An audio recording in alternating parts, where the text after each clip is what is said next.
राजखान्थि हान्जाजों दिनै बोसोरसे आबुं जाबाय। दा बेनि थाखाय आङो आसामनि मानगोनां गिबि मन्थ्रि डक्टर हिमन्त बिश्व शर्मानिसिम साबायखर बावदों।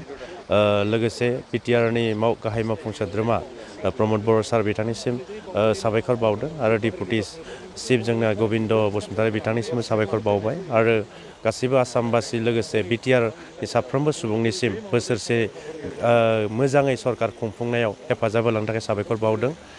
लोगोसे बेखौनो बुंनो थांदों दिनैहाय बिटिआर सरकारा बोसोरसे जाबाय।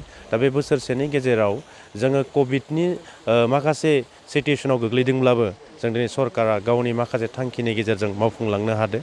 जेरैहाय जोंहा जोंनि फर्मार एनडिबिफोरनि रिहेबिलिटेसननि बाथ्रा जों बेखौ मथा मथि 99% जोङो दिनैहाय खामानि मावनायाव दिनै जाफुंसारनो हादों आरो माखासे थालांनाय जिखिनि खामानि दङ बेखौ जोङो नैबे बोसोरसे कमप्लिट जानायनि उनाव जोंहा माखासे परिकल्पना खालामबाय थानाय जादों बिटिआर सरकारनिफ्राय।